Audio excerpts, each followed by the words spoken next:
bueno, me alegra mucho poder saludarles en esta mañana. Damos gracias al Señor por esta mañana y damos gracias a Dios por esta semana, ¿sí? Entonces, oramos, vamos a orar, que el Señor habla a nuestras vidas, a nuestros corazones, como decía el profesor Wilmer ahorita, a través de su palabra, ¿sí? Entonces, oramos.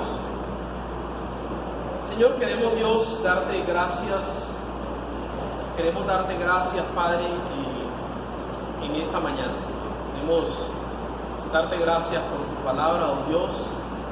Darte gracias, Señor, por este lugar que tú has dispuesto para que como iglesia podamos reunirnos, podamos escuchar tu palabra, Señor, pero también podamos adorarla, Señor. Dios, ahora queremos, oh Dios, escuchar tu palabra. Queremos, oh Dios, que tú hables a nuestras vidas, Señor, esta mañana. Queremos pedirte, oh Dios, que tu Santo Espíritu, Señor, se haga presente, oh Dios, de una manera especial, particular, oh Dios. Que tu presencia, Dios, descienda, Señor. Hable a nuestros corazones, Señor. Quite todo distractor, Señor, que haya, todo, oh Dios, obstáculo, Señor, que quiera levantarse para escuchar, oh Dios, tu palabra. Que seas tu Señor, quitándonos, en el nombre de Jesús. Amén y amén.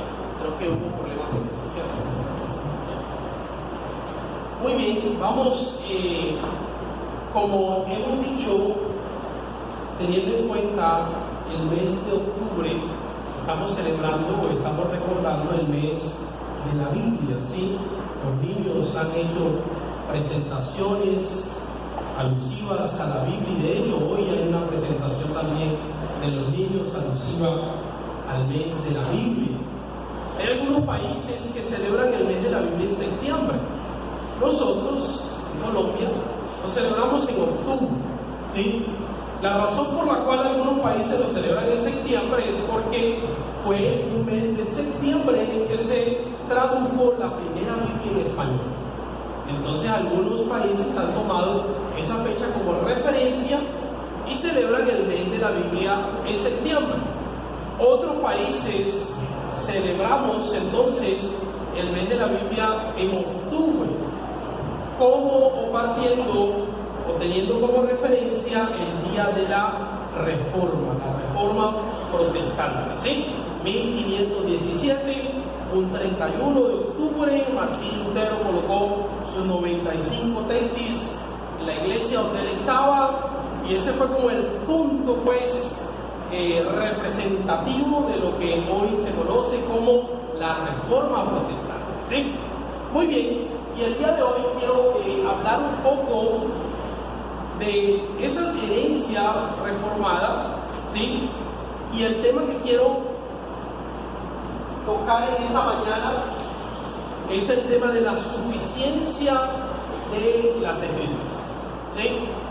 La suficiencia de las Escrituras. Las Escrituras son suficientes para llevarnos a la salvación que es en Cristo Jesús, para mostrarnos el plan de Dios. Las Escrituras son suficientes, ¿sí? Pero ¿cómo podemos definir la suficiencia de las Escrituras?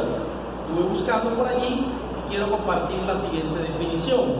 Dice así: la Biblia contiene, cuando hablamos de la suficiencia de las Escrituras, estamos diciendo que la Biblia contiene todas las palabras de Dios que Él quería que su pueblo tuviera en cada etapa de la historia de la redención, y que ahora contiene todo, hermano, lo que necesitamos que Dios nos diga para la salvación, para confiar en Él, para conocerle y para vivir una vida de obediencia a Él. La palabra de Dios es suficiente. A través de la palabra de Dios podemos conocer a Dios. Y no solamente podemos conocer a Dios, sino que en la palabra de Dios tenemos todo lo que necesitamos saber para ser salvos. Todo lo que necesitamos saber para vivir una vida de obediencia en la palabra de Dios. Para muchos, incluyendo aún cristianos, la suficiencia de las Escrituras solo tiene que ver con aquellos aspectos de índole espiritual, de índole eclesial. Para las demás cosas, entonces la Biblia no es suficiente, ¿sí? Es decir, para las cosas que tienen que ver con la iglesia, sí. Para las cosas que tienen que ver con mi vida devocional, sí, la Biblia es suficiente allí. Pero para criar a mis hijos, no. Para llevar mi negocio, entonces no. ¿Sí? Para dirigir la casa o mi casa, entonces no. Tal vez aún hasta para atender problemas emocionales, no, ahí yo tengo que buscar a un profesional en ese tema porque la palabra de Dios allá no es suficiente. ¿Ah? Para algunos ven así las Escrituras, pero la palabra de Dios, la misma Escritura nos dice que ella es suficiente para toda buena obra. Miren cómo dice, aunque lo vamos a analizar más adelante, pero me adelanto un poco, segunda Timoteo 3:17. Miren cómo dice segunda Timoteo 3:17. Dice el texto que el profesor Wilmer estuvo compartiendo la semana pasada, pero al final del versículo 17 dice el texto bíblico, segunda Timoteo 3:17, dice: a fin de que el hombre de Dios sea ¿qué? Perfecto. Pero no solamente perfecto, sino ¿qué más? Enteramente preparado. Enteramente preparado ¿para qué? ¿Solo para las cosas espirituales? Para toda buena obra. Hermanos, la palabra de Dios es suficiente. Las Escrituras, hermanos, son suficientes para aprender, primeramente, conocer a Dios, pero también aprender a vivir en obediencia al Señor. Y son suficientes porque la palabra de Dios son perfectas y completas. Miren cómo dice el Salmo 19. Vamos al Salmo 19, versículo 7 hasta el versículo 14.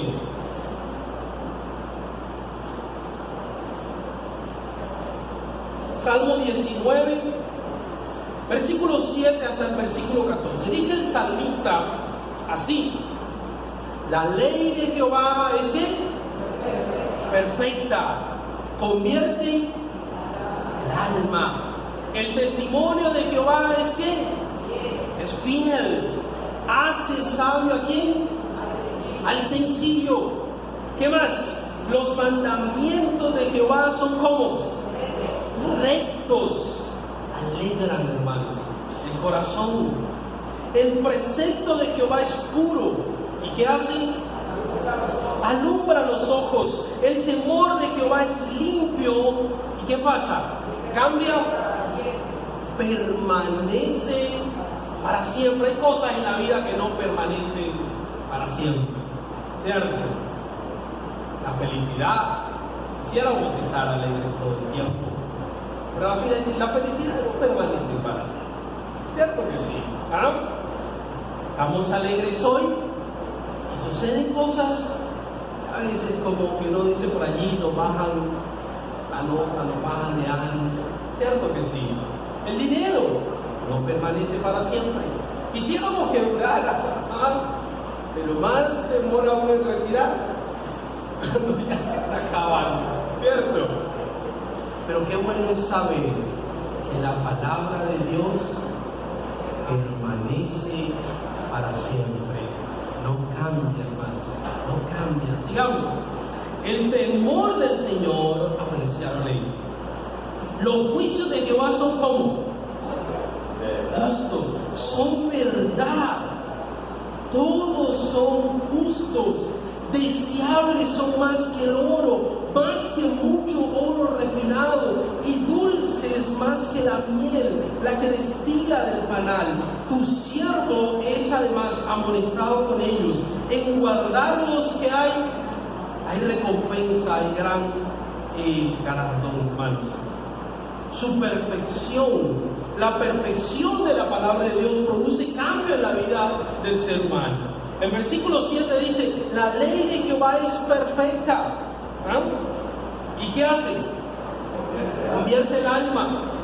Y no vamos a entrar aquí a la discusión de qué es el alma, qué es el espíritu, qué es la conciencia. Bueno, eso es una discusión larga. Yo creo que la Biblia enseña que el alma y el espíritu es lo mismo, ¿sí? No vamos a entrar a esa discusión, pero lo que sí el texto me dice, hermanos, es que la palabra de Dios tiene el poder para cambiar lo más íntimo del ser humano. Lo más íntimo.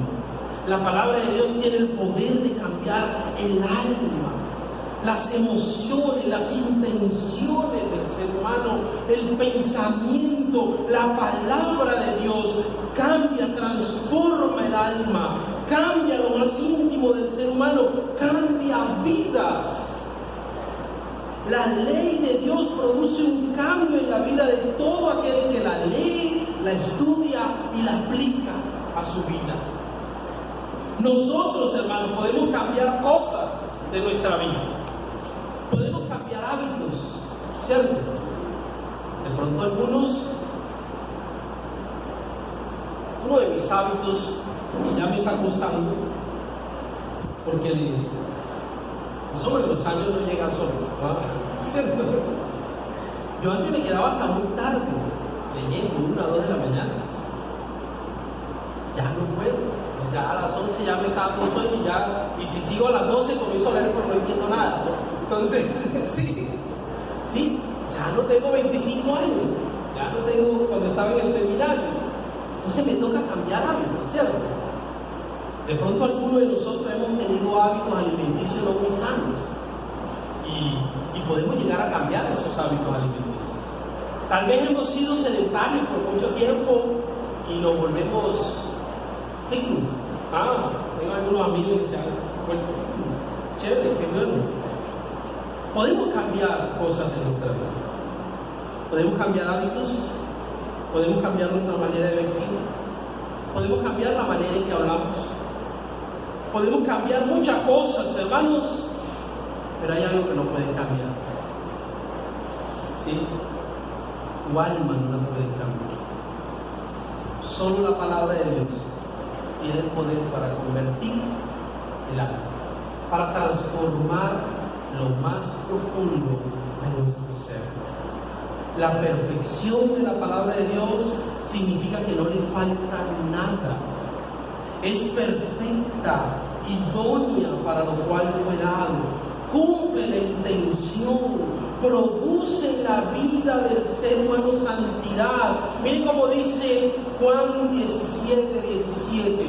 Jesús está orando por sus discípulos y Jesús le dice en su oración, dice: santifícalos. ¿En qué? En tu verdad. Pero no queda allí. Luego dice: tu palabra es verdad. Tu palabra es verdad. El método y la herramienta que Dios usa para nuestra santificación es su palabra. Tú puedes orar, tú puedes ayunar, tú puedes servir en la iglesia, tú puedes ofrendar, tú puedes hacer muchas cosas que no son malas en sí, pero si no lees, si no estudias y si no aplicas la palabra de Dios a tu vida, no vas a ser santificado, no vas a crecer, porque el método que Dios usa para santificarnos y para ayudarnos a crecer en la vida cristiana es su palabra, porque su palabra es la única que tiene el poder de transformar el corazón del hombre. Su palabra es la única que tiene el poder de transformar nuestra mente. Pero no solamente la perfección de su palabra produce cambio. Vamos al Salmo 19, una vez más, sino que su fidelidad enseña sabiduría. Miren cómo dice el Salmo, vamos una vez, Salmo 19. Salmo 19. Dice entonces así: la ley de Jehová es perfecta, convierte el alma. El testimonio de Jehová es ¿quién? Fiel. ¿Y qué hace? Hace sabio ¿a quién? Al sencillo. Hace sabio al humilde, hace sabio al sencillo, hace sabio al más pequeño lo hace sabio, dice el texto. Las escrituras son dignas de confianza. Es nuestro manual de vida. Las escrituras nos enseñan cómo tener una correcta relación con Dios por medio de Jesucristo. Las escrituras nos hacen sabios. El principio de la sabiduría, dice Proverbios, es que el temor del Señor. Y a través de las escrituras podemos conocer a ese Dios. Las escrituras te hacen sabio. No solamente las escrituras nos hacen sabios, sino que su rectitud trae gozo. Miren el versículo 8 como dice: los mandamientos de Jehová son como rectos. ¿Y qué hacen? Alegran el corazón. Interesante. Esta semana leía ese pasaje y me detenía en ese versículo. Los mandamientos de Jehová son rectos, pero ¿qué hacen los mandamientos de Dios? Alegran el corazón. ¿A cuánto les alegra que le pongan recto? A nadie. ¿Ah? Mi hija me pregunta: ¿por qué las reglas? ¿Por qué tengo que acostarme sábado? ¿Por qué tengo que apagar el televisor? ¿Por qué tengo que recoger los zapatos de la sala? ¿Por qué no puedo dejar eso? ¿Por qué tú siempre me estás poniendo reglas, me estás poniendo reglas, me estás poniendo reglas? ¿Por qué tú me estás poniendo el orden? Sí, mi hija de 8 años. ¿Ah? A ninguno de nosotros nos agrada que nos pongan normas, que nos pongan reglas, que nos digan a qué hora llegar, a qué hora salir, cómo vestirnos, con qué hacer o qué no hacer. Sí, es casi como que nuestra propia naturaleza caída. Pero el texto es curioso, porque el texto dice: los mandamientos de Jehová son ¿qué? Rectos y hacen algo, alegran el corazón. Cuando entendemos que los mandamientos de Dios son reflejos del carácter de Dios, y Dios es un Dios santo, Dios es un Dios bueno, entendemos que sus mandamientos son santos y son buenos. Y cuando entendemos que los mandamientos de Dios son santos y buenos, entonces pueden alegrar nuestro corazón. Aunque posiblemente en el momento no lo entienda, pero pueden alegrar mi corazón, porque tengo la certeza que es una norma, una regla o un mandamiento dado por un Dios bueno, que no me va a colocar una cascarita, o que no me va a colocar cosas, sí, o que no me va a ocultar nada, que fue lo que quiso decirle la serpiente a Adán y Eva. Dios te está ocultando algo bueno, sí. Cuando yo entiendo eso, entonces mi corazón puede alegrarse, Su rectitud trae gozo. La palabra de Dios nos muestra un camino recto y claro. Su rectitud trae gozo al corazón del hombre. La palabra de Dios trae gozo a nuestro corazón.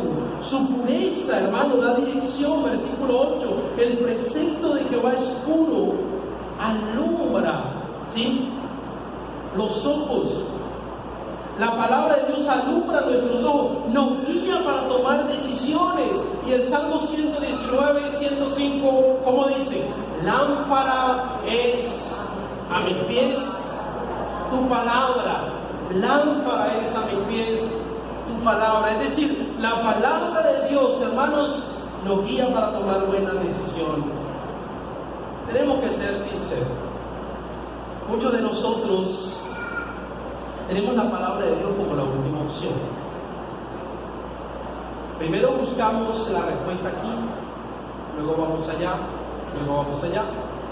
y por último, entonces, ¿qué nos enseña la Escritura? Pero como creyentes, hermanos, yo creo que la palabra de Dios debe ser nuestra regla de fe, pero también nuestra regla de conducta, también nuestra regla de conducta. Antes de tomar una decisión, hermanos, pregúntese, ¿qué enseña la palabra de Dios? ¿Sí? Pregúntese, ¿será que Dios ha dicho algo en su palabra sobre esto que estamos viviendo?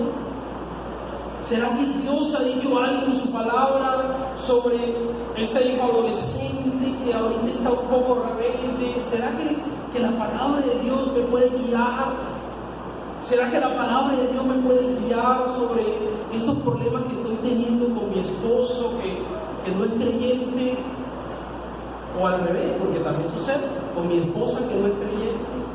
¿Será que hay algo allí que me puede guiar, me puede dar luz para tomar una decisión? ¿Será que la palabra de Dios dice o me muestra, ahora que estoy en un problema difícil con mi pareja y estoy viendo la posibilidad de divorciarme, será que la palabra de Dios hay algo allí? Hermano, yo creo que sí. Yo creo que sí. Dios tiene siempre algo que decirnos. En su palabra está. En su palabra está. Su limpieza reporta sabiduría, hermano. Versículo 9 dice: el temor de Jehová es limpio. ¿Y qué pasa? Permanece para siempre. Muchas cosas pasan. Modas vienen y modas van. Pero la palabra de Dios permanece para siempre. La palabra de Dios permanece para siempre. Podemos edificar nuestra vida, nuestras familias en el fundamento de la palabra de Dios, porque la palabra de Dios no cambia y permanece para siempre. No pasa de moda, permanece para siempre. Sus enseñanzas son puras, son limpias. Su veracidad trae rectitud. Versículo 9. Los juicios de Jehová son verdad. Todos son justos. La palabra de Dios es palabra del juez supremo, el cual siempre dice la verdad. La palabra de Dios es verdad porque es la palabra de un Dios que no miente. Dios no miente, como dice el texto bíblico. Nosotros sí, pero Dios no. Dios es un Dios veraz, y su palabra es veraz porque viene de un Dios veraz. Por eso podemos confiar en su palabra, porque en ella encontramos la verdad de Dios, porque en ella encontramos, o más bien, porque es la palabra de un Dios veraz, que nunca miente. La palabra de Dios es suficiente porque es perfecta y completa. La palabra de Dios es suficiente para transformar nuestras vidas. Miren cómo dice 2 de Timoteo 3, 16 al 17.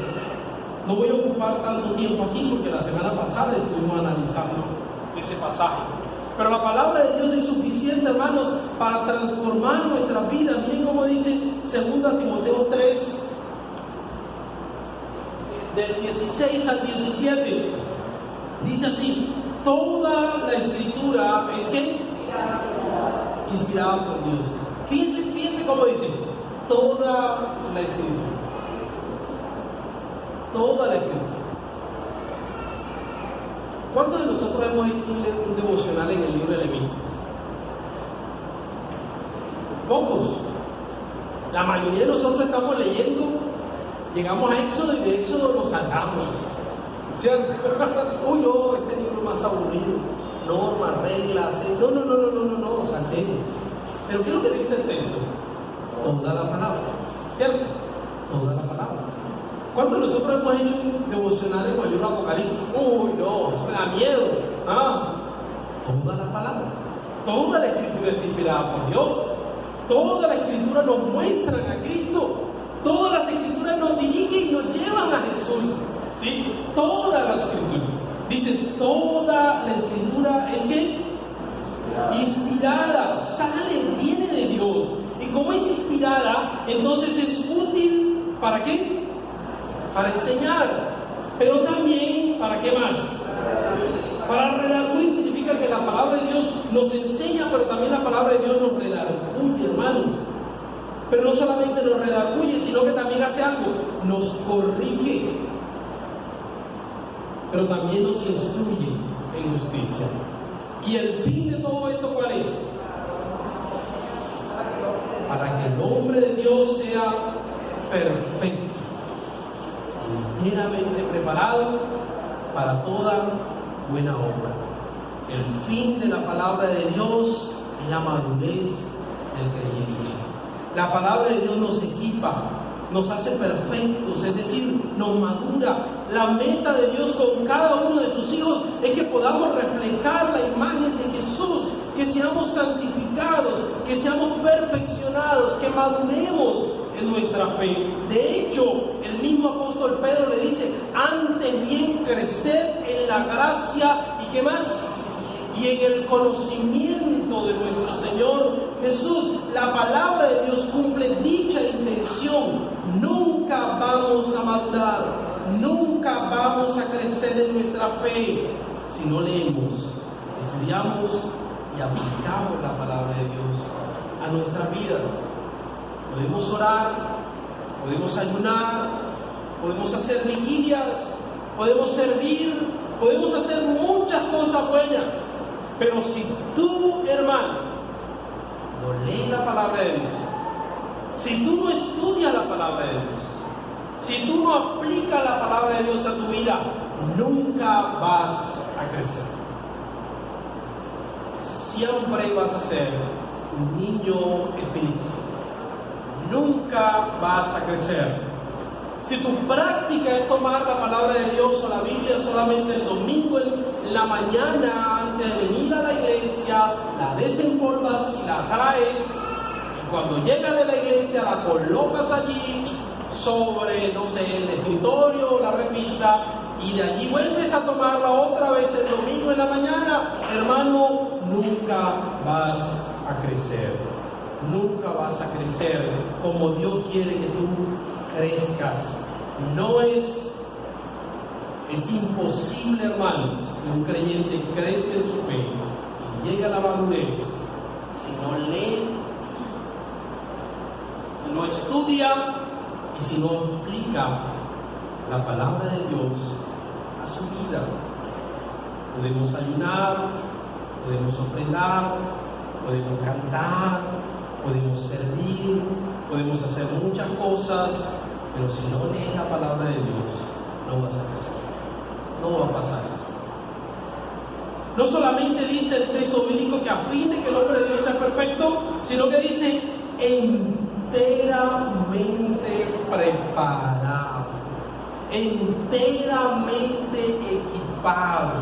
La palabra de Dios nos da todo lo que podemos y todo lo que necesitamos saber para vivir una vida cristiana que honre a Dios. La palabra de Dios te da todo lo que tú necesitas para vivir una vida que honre a Dios. No necesitas nuevas revelaciones, no necesitas nuevas visiones. Lo que necesitamos es estudiar la palabra. Eso es lo que necesitamos. Lo que necesitamos es volver nuestra mirada a la palabra. Lo que necesitamos es leer la palabra. Lo que necesitamos es aplicar la palabra. Y al final del texto, entonces, el texto dice, enteramente preparado, ¿para qué? ¿Solo para algunas cosas? Para toda buena obra. Para toda buena obra, hermanos.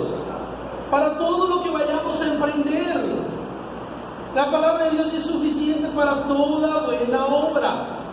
Y la frase hace un énfasis en todo. Toda buena obra. Las escrituras no solo son suficientes para la vida religiosa. Las escrituras son suficientes también para criar a nuestros hijos, para tratar con problemas matrimoniales, para enseñar a los hermanos a ser buenos trabajadores. Las escrituras nos enseñan eso. Para lidiar con problemas emocionales. Las escrituras nos enseñan eso. saben, a veces, no sé si es el que está sonando, a veces me da un poquito de dolor en mi corazón cuando escucho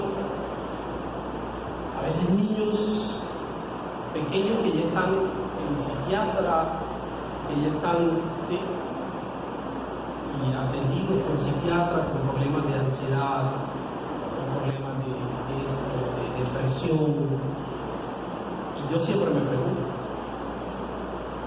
¿no es la palabra de Dios suficiente también para tratar esos temas? ¿Quién fue el que nos creó? Dios. ¿Quién creó lo más íntimo del ser humano? Dios. ¿Quién mejor conoce y nos conoce a nosotros? Dios. ¿Y no crees que tal vez Dios es quien tiene la respuesta también a esos problemas emocionales con los que lidiamos?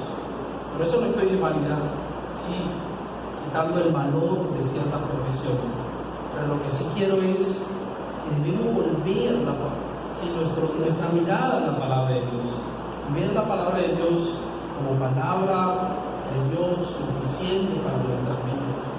Suficiente para nuestras vidas. ¿Suficiente para qué?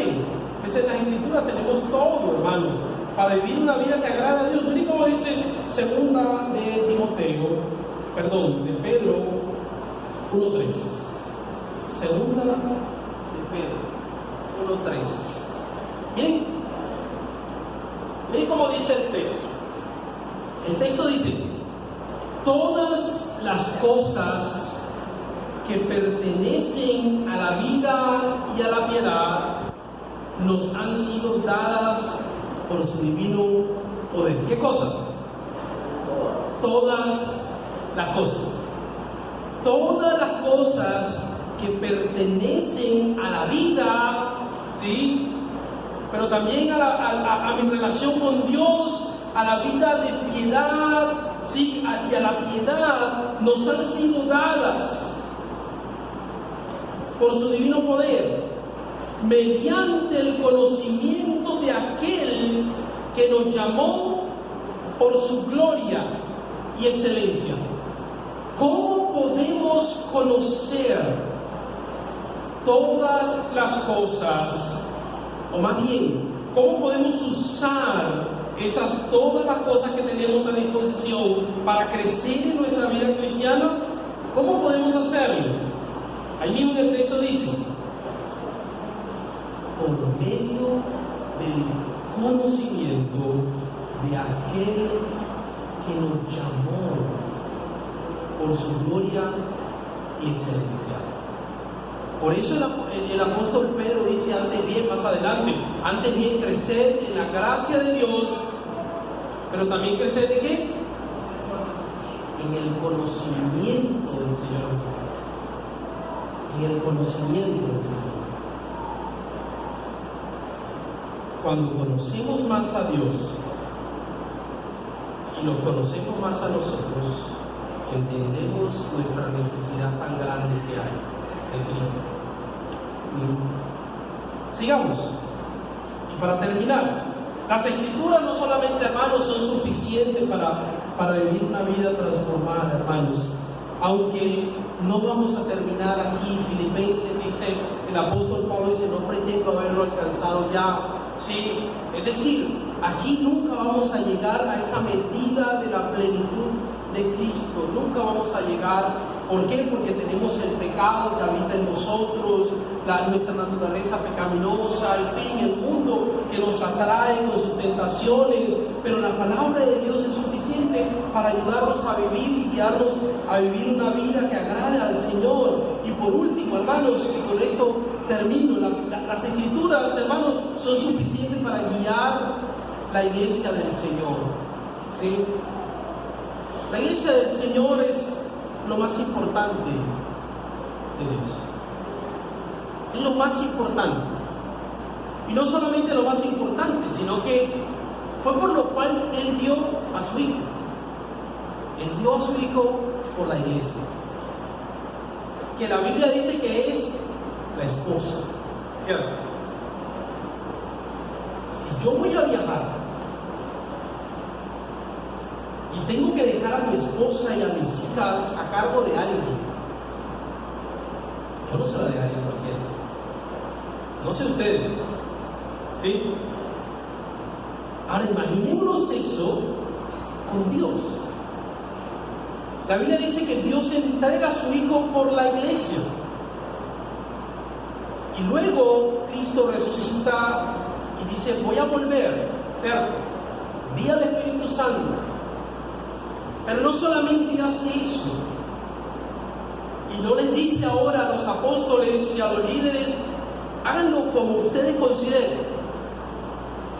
Cuiden la iglesia como ustedes consideren, según los criterios de ustedes, según la nueva tendencia, según la moda.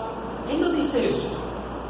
Él le entrega la palabra de Dios y a través de ella le muestra cómo debe hacerlo. ¿Sí? Miren cómo dice 1 Timoteo 3, 14 al 15. Pablo le escribe esa carta a su discípulo Timoteo, un joven que tenía o que venía de un matrimonio mixto, es decir, un padre griego y una madre judía. Este joven parece que tenía problemas de salud, ¿sí? Y aún hasta parece que tenía problemas emocionales también. No quiero meterme por allí, no quiero ser categórico en eso ni nada de eso, pero parece, porque el apóstol Pablo le hace mucho énfasis en no te avergüences, en animarlo, en no tengas temor. Sí, parece. Pablo entonces envía a Timoteo, un joven que se convierte en uno de sus viajes, lo envía a Éfeso, un lugar donde había una iglesia local, pero la ciudad era difícil. Y no solamente la ciudad era difícil, sino que la iglesia local era difícil, ¿sí? La misma iglesia. Y en la primera carta que le escribe el apóstol Pablo a Timoteo, él le dice lo siguiente, capítulo 3, versículo 14 hasta el 15. Dice así: esto te escribo, aunque tengo la esperanza de ir pronto a verte, no sé si fue así o no, para que si tardo, sepas cómo conducirte en la casa de Dios. Fíjense lo que está diciendo Pablo. Es más, podemos hasta quitar una parte de allí, podemos decir, esto te escribo para que sepas cómo conducirte en la casa de Dios. ¿Sí? El apóstol Pablo le está diciendo a Timoteo, en las escrituras vas a encontrar cómo guiar la iglesia que es la casa de Dios. Dice, para que sepas cómo conducirte en la casa de Dios, que es la iglesia del Dios viviente. ¿Sí? Columna y defensa de la verdad. Pablo le escribe esta carta para enseñar y guiar a Timoteo sobre cómo pastorear la iglesia de Dios, cómo tomar decisiones, cómo guiar a la iglesia. Timoteo no tenía que buscar las nuevas tendencias. Timoteo no tenía que ir a consultar a los filósofos griegos de su época. No, él no tenía que hacer eso. Él no tenía que buscar las nuevas estrategias de crecimiento que van y vienen. Él no tenía que hacer nuevas cosas para atraer a más personas. No.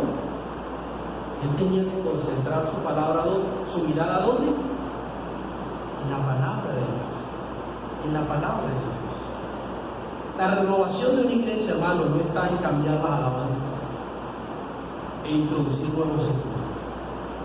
No está en buscar nuevas estrategias ministeriales. Y no estoy diciendo que sea malo.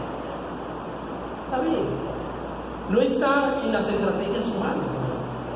La renovación de una iglesia está en volver a las escrituras. Y es parte de lo que la reforma nos recuerda. Volver nuestra mirada a las escrituras. Volver nuestra mirada a la palabra de Dios. ¿Sí? Y preguntarnos qué debemos cambiar. Pero no solamente preguntarnos qué debemos cambiar, sino también qué debemos mejorar, qué debemos quitar.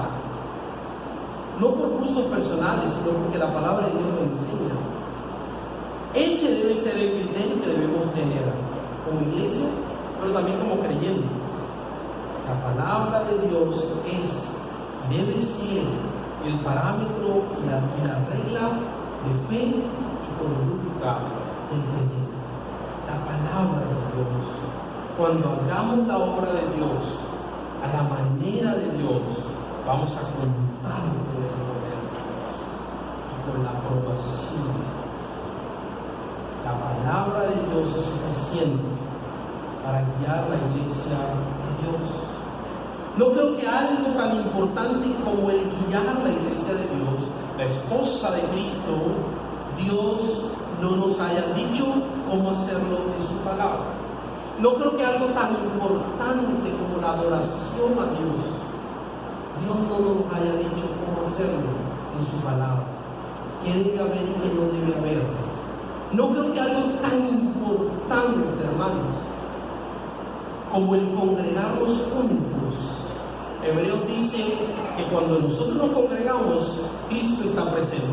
Y no solamente Cristo está presente, sino que Cristo está guiando la adoración al Padre. Yo creo que algo tan importante como eso, yo no creo que Dios lo haya dejado al azar para que tú y yo decidamos qué hacer y qué no hacer. Yo creo que en la palabra de Dios nos ha dado guía para saber qué hacer y qué no hacer. No creo que algo tan importante como la adoración congregacional, Dios no nos haya dicho nada y nos haya dejado al criterio personal. La palabra de Dios es suficiente. Busquemos su guía en cada aspecto, hermanos, de nuestra vida. La palabra de Dios es suficiente para guiar nuestras vidas y para vivir la vida que Dios quiere. La palabra de Dios es suficiente para ayudarnos, hermanos, a permanecer firmes, hermanos, en medio de las tentaciones. Vuelve tu mirada a la palabra de Dios. En ella encontramos respuesta a nuestras preguntas. En ella conocemos al Dios que entregó a su Hijo por ti y por mí, en su palabra. Oramos y damos gracias a Dios por esta